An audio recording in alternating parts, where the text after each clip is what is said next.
Assalamualaikum warahmatullahi wabarakatuh. Balik lagi di channel Akbar CK. Teman-teman, Roy Suryo, Risma Ontipa mengeklaim yang mereka lakukan terhadap ijazah Pak Jokowi itu murni sebuah penelitian. Mereka sangat tidak suka, sangat tersinggung apabila dibilang kalau yang mereka lakukan itu bukanlah sebuah penelitian. Nah, disinilah kita akan menyaksikan bukti kalau yang dilakukan Roy Suryo, Risma Ontipa ini terhadap ijazah Pak Jokowi bukan mencari kebenaran tetapi pembenaran. Mereka tidak percaya dengan hasil survei. Survei Denny JA itu melakukan survei menanyakan kepada responden tatap muka soal masyarakat percaya ijazah Pak Jokowi itu asli atau palsu. Fakta membuktikan survei itu hasilnya percaya kalau ijazah Pak Jokowi itu asli. Nah, ini pun Roy Suryo CS nggak terima. Mereka lebih percaya dengan survei yang dilakukan Refly Harun di kanal YouTube-nya Refly Harun. Ya wajar aja kalau di kanal YouTube-nya Refly Harun itu hasilnya banyak yang percaya ijazah Pak Jokowi itu palsu. Wong jelas siapapun yang nonton channel YouTube-nya Refly Harun itu orang-orang yang berseberangan dengan Pak Joko Widodo. Nah, inilah bukti kalau yang dilakukan Roy Suryo CS ini bukanlah mencari kebenaran tetapi pembenaran. Apa yang mereka lakukan itu dianggap mereka benar semua. Selain daripada mereka itu semuanya salah. Dan kalau hasilnya nggak sesuai keinginan mereka, itu mereka nggak percaya. Nah, tanpa berlama-lama langsung aja kita saksikan videonya berikut ini. Dengan kami, ya memang dijamin undang-undang gitu loh. Kecuali ijazahnya orang yang nggak pernah menjabat jadi pejabat publik, baru itu privasi. Tetapi kan logika kami kan berlawanan dengan logika para pembela Jokowi ini gitu loh. Ya, saya kira sama dengan logika yang dicuplik di survei. Masyarakat rendah justru semakin sebenarnya sangat sederhana logika masyarakat rendah itu. Kalau asli, tunjukkan ijazahmu Pak Jokowi. Saya di lapangan tuh ribuan orang, temen ngopi, menengah ke bawah, itu aja statement mereka berulang. Kalau memang asli, tunjukkan. Kami pernah bertanya, ternyata yang ditanya, kalau sejujurnya, itu ketawa, senyum. Kayak Mas Roy itu nggak tahu aja lah soal Jokowi. Jadi kan aneh ini. Orang kok nggak bangga dengan lulusan kami jadi terhina kami. Ini lulusan Gajah Mada kok malah nggak bangga dengan nunjukkan ijazah aja nggak berani. Itu loh aneh menurut saya. Masyarakat Indonesia bahwasanya ini ingin mendowngrade presiden jelas. Karena kerja-kerja beliau selama 10 tahun ini untuk Indonesia sentris ini, kami katakan ini berhasil dengan baik. Dan sekarang dilanjutkan oleh Pak Presiden Republik Indonesia yang ke-8 dengan program sumber daya manusianya, peningkatan SDM-nya itu. Ya, jadi yang itu jangan dinafikan untuk itu dengan hal-hal yang seperti ini yang memang mempunyai skenario yang jangka panjang agar hal ini dapat berjalan ya dan tidak dapat artinya merupakan sesuatu yang akan suatu pukulan yang besar buat Pak Jokowi untuk dapat mendongkrak beliau dan juga akan menjadikan beliau sebagai sasaran tembak untuk 2029. Oke. Jangan sampai hari ini akhirnya dengan tidak sebut nama kemudian muncul polemik di publik. Ada survei-survei yang menyatakan sekian persen ya itu masih yakin ijazah Jokowi asli. Ada pula akhirnya Iwan Fals menyatakan apa? 72% percaya ijazah itu palsu. Kenapa? Karena tidak pernah dimunculkan. Karena disebutkan survei. Saya ke Mas Haji sekarang. Saya tambahkan lagi. Padahal saya hari ke Mas Haji sekarang. Yang dibutuhkan bukan survei, bukan juga reunian, tapi yang dibutuhkan bukti, dan bukti itu adalah ijazah asli. Demikian. Anda selalu mengatakan ini penelitian dan lain, kita kasih kesempatan survei. Mas Haji, seperti apa sebenarnya hasil survei yang kemudian menyatakan bahwa lebih dari 70% tidak percaya bahwa ijazah Jokowi palsu? Jelas, clear ya. Kita lihat survei menunjukkan ya, bukan hanya LSI, sebelumnya indikator juga menyatakan hal yang sama ya, bahwa kurang lebih di atas 70% ya tidak percaya dengan isu ini ya. Karena apa? Yang pertama adalah ini ibarat kalau virus ya, virus, daya rusak sebuah virus itu sangat tergantung pada daya tahan tubuh seorang. Apalagi kemudian daya tahan tubuh itu sudah ditambah dengan vaksin ya. Isu ijazah palsu Pak Jokowi itu berhadapan dengan rekam jejak Pak Jokowi ya, suka atau tidak suka ya, itu sudah dibangun sejak lama ya. Kita mungkin di dalam ruangan ini atau dalam survei kita terlihat bahwa masyarakat kelas menengah atas itu sebetulnya yang lebih banyak percaya dengan isu ijazah palsu Jokowi. Tapi kita harus membayangkan bahwa masyarakat secara mayoritas itu sebetulnya tidak terlalu peduli dengan isu ini. Sehingga isu ini sebetulnya tidak resonansi di kalangan pemilih kelas bawah. Itu yang pertama. Yang kedua, saya melihat bahwa memang tidak bisa dilepas bahwa walaupun ini ada sisi proses hukum masih berjalan, tapi tidak bisa kita lepas bahwa ada konteks politik dalam isu ini ya. Melihat bahwa ada aktor yang mungkin sengaja atau tidak ya menikmati isu yang sedang berkembang. Karena dalam politik ya, serangan itu tidak hanya dituju pada masa lalu ya. Isu lama yang digoreng kembali, ini kan isu lama yang selalu muncul ketika relevansi politik Pak Jokowi lagi tinggi-tingginya ya. Ketika menjelang Pilpres 2014 isu ini muncul, 2019 isu ini muncul. Sekarang ketika orang sedang dalam periode melakukan evaluasi terhadap legasi Pak Jokowi, ini isu ini juga muncul. Kita tahu bahwa ini memang ada pertarungan pengaruh, ya bukan hanya soal masa lalu, tapi ini terkait dengan kontestasi politik masa depan. Tapi dari sisi breakdown data kita lihat ada kesamaan ya, bahwa memang ada confirmation bias ya. Jadi mereka cenderung mencari atau meyakini informasi yang sesuai dengan pandangan politik mereka sebelumnya. Jadi memang sebetulnya pemilih yang percaya terhadap isu ijazah palsu Pak Jokowi adalah pemilih yang memang sudah lama itu mengkritik atau tidak setuju dengan pertama mungkin rekam jejak Pak Jokowi sendiri, ataupun pemilih yang memang sudah lama mengkritisi kebijakan Pak Jokowi. Jadi ada resonansi di pemilih di sini. Jadi kalau kita lihat dari data 74,6% pemilih yang tidak percaya, ini menunjukkan bahwa pemilih cenderung melihat isu ijazah palsu Pak Jokowi ini sebagai isu yang spekulatif ya, tidak didasari pada bukti yang kuat ya, tapi bertahan karena ada polarisasi politik ya. Jadi memang ada sisi sentimen politik yang bermain sehingga isu ini punya resonansi ya. Kalau kita tanya di masyarakat kelas menengah atas, kenapa kemudian itu punya gaung? Karena memang tipikal ya, nature-nya pemilih kelas menengah atas adalah pemilih yang skeptis terhadap otoritas. Ya. Mereka cenderung sebetulnya, ini juga sebetulnya menjadi paradoks ya, karena pemilih kelas menengah atas termasuk teman-teman mahasiswa ini kan kita mengakses informasi lebih banyak ya, mengakses informasi lebih banyak, lebih variatif, tapi memang cenderung skeptis terhadap otoritas. Itulah karakter pemilih kelas menengah atas. Ini berbeda dengan pemilih kelas bawah. Jadi sebetulnya ini bisa dijelaskan secara objektif. Jadi bagi saya sebetulnya isu ini sudah selesai ya. Artinya apa yang disampaikan oleh Bang Roy ya, Bang Rismon ya, sebetulnya ada resonansinya, tapi resonansinya terbatas ya. Kalau ini kemudian sebaliknya ya, tadi ini kan istilahnya echo chamber aja. Karena kita berada di kelompok kelas menengah atas, kita merasa bahwa isu ini kuat, tapi ternyata tidak. Ya, isu ini di bawah, di level bawah, ini bukan isu yang menjadi perhatian. Ya, dan kalau kemudian kita membayangkan sebaliknya bahwa ternyata mayoritas pemilih kita percaya dengan isu ijazah palsu, maka ini bukan hanya persoalan trust terhadap Pak Jokowi, ini juga adalah persoalan trust terhadap negara kita. Karena Pak Jokowi melewati proses pemilu mulai dari wali kota, gubernur sampai presiden 2 periode. Jadi ini persoalan sangat besar. Ada distrust, ada delegitimasi bukan hanya ke personal Pak Jokowi, tapi delegitimasi terhadap negara, dan saya pikir itu dalam taraf yang sangat berbahaya. Saya highlight tadi ada mengatakan isu ini sudah selesai sebenarnya, bukan menjadi hal yang dibicarakan sebenarnya. Republik ini. Tapi memang publik kita kan lebih suka menyebarkan kontroversi dibanding klarifikasi. Itu kan memang DNA atau nature dari media sosial kita ya, sehingga memang isu ini masih punya gaung yang besar. Saya ingin mengomentari tentang data sampling dari survei ya, karena memang keakuratannya tidak ada evaluasinya. Berapa persen keakuratannya, itu kan klaim margin of error sekian. Coba kita perhatikan, dari 280 juta orang cuma 1.200 sampel. Itu 1 dibanding 280.000 itu, hampir. Atau 1 dibanding 250.000. Bayangkan satu data bisa mewakili 250.000 sampel.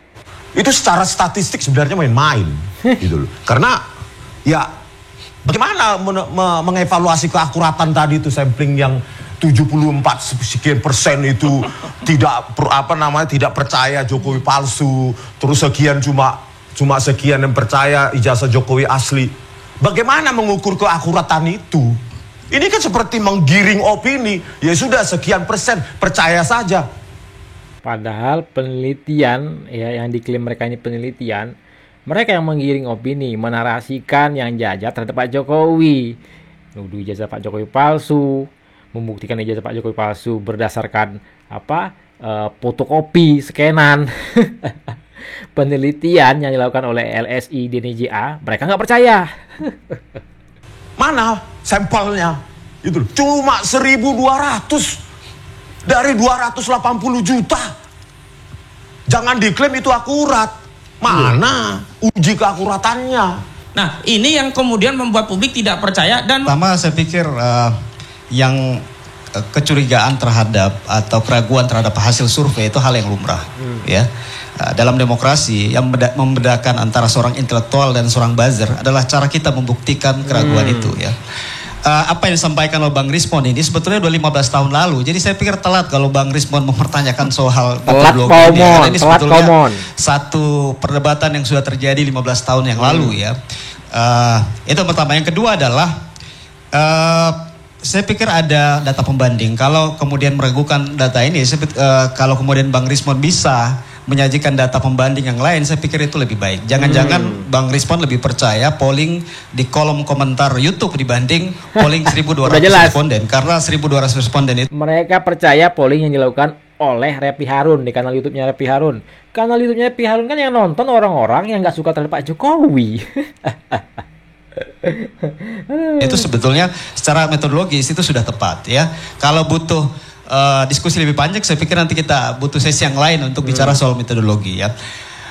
Poin saya adalah survei ini sebetulnya menunjukkan kepada kita semua, kepada publik, ya, bahwa tadi yang saya katakan, ya, mungkin kita berada dalam posisi semacam echo chamber tadi, ya, karena kita bergaul dalam kelompok yang sama sehingga kita merasa bahwa isu ini punya resonansi yang kuat, ya. Tapi kalau kita lihat data ini sebetulnya kan pemilih kita, publik kita kan bukan hanya masyarakat kelas menengah yang mengkonsumsi media sosial, tapi publik kita ini kan secara luas. Mereka yang menikmati media sosial di kalangan pemilih bawah ini tidak kemudian mengikuti berita-berita politik, ya. Mereka yang mengikuti berita politik, talk show, ya, podcast, ya, atau mendengar berita-berita politik di media, ini porsinya hanya kurang lebih 20% dari total populasi secara nasional, ya. Jadi ini sangat logis. Jadi saya pikir kalau Bang Rismond baru sekarang mempertanyakan soal metodologi itu, ya, sekali lagi sangat telat. Sudah 15 tahun lalu Bang, kita diskusi soal metodologi 1.200 itu. Makasih. Mohon maaf, kalau dianggap ini perkara selesai, nggak perlu itu DNIJA bikin survei. Justru karena masalah ini ya makin membesar, perlu ada potret survei. Tetapi kejujuran tentang survei itu, ada opini apa yang tidak dibangun oleh survei tadi, responden mana yang dipilah dan ditetapkan agar sejalan dengan kesimpulan akhir yang diinginkan, itu hal yang lain. Kami tidak mencampuri, terserah saja. Tapi yang jelas masalah ijazah palsu mudah untuk Maksud Anda apa tadi? Survei ini artinya apa? Artinya survei itu bisa saja tidak bisa mewakili apa yang terjadi di publik. Kenapa? Saya sendiri justru kalau ketemu itu, Pak pengacara Roy Suryo, ya, ijazah palsu bagaimana Pak? Itu di kalangan yang menengah ke bawah. Dan kalau kita bicara tentang konteks keyakinan publik, hari ini dengan survei itu, apakah kemudian publik menjadi yakin? Justru publik lebih percaya kepada Iwan Fals. Geng-geng Iwan Fals itu mengikuti survei responnya Iwan Fals, kok ternyata 72%, ya, gede juga. Nah, kalau survei kemudian dijadikan parameter untuk membenarkan apakah dokumen ijazah atau tidak, rusak ini negara. Yang kedua, yang bikin rusak negara itu gerombolan-gerombolan KAU itu, Pel. Kita kan sudah setuju katanya fokus hukum. Dan kemudian survei dikaitkan dengan Pilpres 2009. Cobalah disurvei bagaimana kondisi rakyat ini, apakah sudah tercukupi basic need-nya, sandang pangan. Enggak, lari-lari bolak-balik survei copras-copres. Nah, saya yang tidak setuju penelitian kami dikait-kaitkan dengan copras-capres, seolah-olah kami ada kepentingan politik. Ingat, ini kami nggak ada yang kemudian punya afiliasi partai politik, itu satu. Yang kedua, nggak ada dari kami itu yang menjadi komisaris, sehingga kami punya kepentingan politik, ada dekat dengan kekuasaan, agar apa? Posisi komisaris itu tidak lepas dari posisi kami. Jadi sekali lagi justru baliknya kepada saudara Joko Widodo. Kalau memang ada orang besar, hai saudara Joko Widodo, buktikan. Kalau memang tidak ada bukti, maka wahai saudara Joko Widodo, minta maaf secara terbuka pada publik. cabut apa yang Anda nyatakan dan saya anggap selesai. Tetapi kalau tidak, karena ini negara hukum dan klien kami, betul ya Pak Suryo? Ya. Sudah menyalahkan kepada kami ya kewenangan untuk mengambil upaya hukum baik secara pidana ataupun perdata. Secara pidana kami pertimbangkan untuk melaporkan ketentuan pasal 28 ayat 2 Undang-Undang ITE. 28 ayat 3 Undang-Undang ITE. Artinya masih dipertimbangkan. Oh iya, kalau dia kita kasih waktu, ternyata dia mengambil pilihan waktu itu untuk melerai anak bangsa dengan menyatakan sederhana. Oh iya, mohon maaf, saya tidak menyatakan itu, saya keliru. Oke, baik. Gitu saja. Kenapa? Berkali-kali kan kalau Saudara Joko Widodo ditanya dikonfirmasi, sudah, tapi belum. Oke. Jadi yang saya sampaikan di awal ya, bahwa kalau ini kasus hukum murni, saya pikir ini napasnya nggak panjang. Ya. Tapi karena ini ada, ya baik tadi saya sampaikan, suka atau tidak suka, sengaja atau tidak sengaja, atau bagian atau tidak menjadi bagian dari isu besar ini, dugaan publik ke sana. Ya. Di survei kita itu menunjukkan bahwa ada 64% pemilih kita atau responden kita yang menyatakan bahwa, kita tanyakan sebetulnya ke responden ya, Bang Roy ya, apakah menurut mereka isu ijazah palsu Jokowi ini adalah satu dugaan awal yang perlu dibuktikan ke publik atau ke hukum, atau yang kedua, apakah isu dugaan ijazah palsu ini adalah isu politik? Ya, 64% menyatakan bahwa ini adalah isu politik. Ya. Sekali lagi saya ingin katakan bahwa apa yang disampaikan oleh Bang Roy, Bang Rismond ya terkait dengan isu ijazah palsu Pak Jokowi ini, yang kemudian kalau kita lihat dari sisi datanya kemudian menunjukkan sebaliknya 74,6%. Tadi kalau saya ingin masuk ke perdebatan tadi soal kritik soal metodologi, kalau kita mengkritik metodologi yang mengambil 1.200 responden di 34 provinsi, multi-stage random sampling, kemudian dibandingkan dengan metode tadi komentar di YouTube, kemudian pertanyaan di warung kopi, saya pikir itu tidak relevan dan tidak bisa dibandingkan. Misalnya. Artinya bahwa bisa kemudian memberikan data yang lain. Tapi yang ingin saya sampaikan bahwa apa yang disampaikan oleh Bang Roy, sebetulnya memang ada pemilih yang kemudian percaya dengan apa yang disampaikan, tapi memang sangat terbatas. Tapi di sisi lain kalau Bang Roy, Bang Rismond melihat data survei kita, ya, selain data kepercayaan, karena yang paling penting adalah apakah isu ijazah palsu itu mempengaruhi trust pemilih atau trust publik terhadap Pak Jokowi. Kalau kita lihat angkanya memang lebih tinggi, ya. Kalau yang percaya tadi hanya 12,2% yang percaya terhadap isu ijazah palsu, ya, karena ini hal yang paling mendasar, ya. Karena kalau kemudian publik malah sekali lagi tidak percaya atau percaya bahwa itu ijazah palsu, maka yang rusak ini adalah kredibilitas terhadap negara, ya. Karena publik sebetulnya logikanya sangat sederhana, ya. Seorang presiden yang telah melalui jenjang karir pemerintahan dari wali kota 2 periode, ya, 7 tahun, kemudian provinsi, kemudian presiden selama 10 tahun, ya, itu logika publik di level bawah itu sangat sederhana. Nggak mungkin kemudian, ya, seorang bisa menjadi presiden tanpa ada verifikasi yang benar dari lembaga negara. Jadi sebetulnya hak jawabnya harusnya negara, bukan personal Pak Jokowi. Karena kalau kemudian Pak Jokowi sebetulnya mengambil tanggung jawab untuk menjawab ini, sebetulnya Pak Jokowi menggeser panggung klarifikasi yang harusnya itu adalah lembaga negara yang menjawab. Tadi satu pertanyaannya, mumpung ada 1.200 responden tuh cara ngambilnya gimana? Di telepon? Ya, 34 face to face interview, ya. Jadi ini survei lapangan.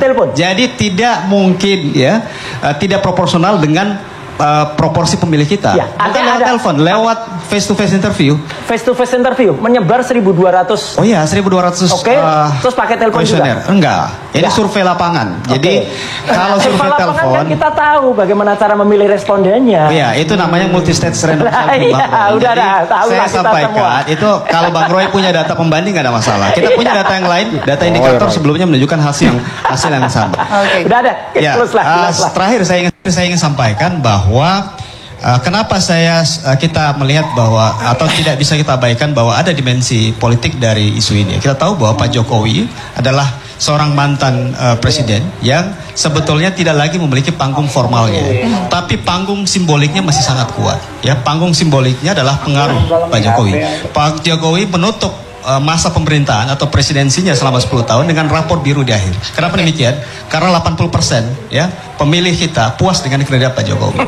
Artinya apa? Bahwa legitimasi simbolik yang begitu kuat, inilah kemudian muncul bahwa dengan isu ijazah ini adalah sebetulnya simbolik, ya, yang bisa merusak memang kredibilitas atau trust orang terhadap Pak Jokowi, dan itu memang terlihat juga dalam survei. Artinya terbantahkan kalau tadi ingin tetap berada saat ini posisinya yang disampaikan Mas Roy dengan baju kaosnya itu juga terbantahkan. karena dengan kondisi ini artinya kan dirugikan. Buruk Iya, itu saya sampaikan lebih buruk sekarang Jokowi. tadi bahwa walaupun 12,2% yang percaya terhadap isu ijazah palsu Pak Jokowi yang disampaikan oleh Bang Roy, Bang Rismon dan kawan-kawan ya, tapi ada 22,6% publik kita yang terganggu kepercayaan mereka terhadap Pak Jokowi karena isu ini. Dan itu artinya Pak Jokowi dirugikan. Iya, artinya Pak Jokowi dirugikan. Oleh karena itu kalau kita masuk pada perdebatan sekarang, apakah isu ini di-maintain? Akan ada yang mengatakan bahwa isu ini di-maintain oleh Pak Jokowi. Saya nggak percaya isu ini dikelola oleh Pak Jokowi, karena pertama ini merugikan Pak Jokowi.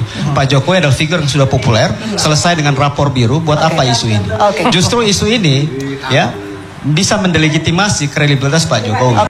Nah, itu dia video kita kali ini. Silahkan ketik komentar kalian di kolom komentar. Teman-teman bisa menilai seperti apa Roy Suryo CS ini ya. Mereka yang membenarkan apa yang mereka lakukan, yang dilakukan orang lain itu salah. Mereka nggak ada yang dipercayai di Indonesia Raya ini. Polisi nggak percaya, UGM nggak percaya, Kompolnas pun mereka nggak percayai ya. Nah, silahkan ketik komentar kalian di kolom komentar terkait video kita kali ini. Jangan lupa like dan share video ini ke grup-grup yang teman-teman miliki agar masyarakat bisa tercerahkan dengan adanya video ini. Saya Barceka. Assalamualaikum warahmatullahi wabarakatuh. Salam sehat selalu. Bye-bye.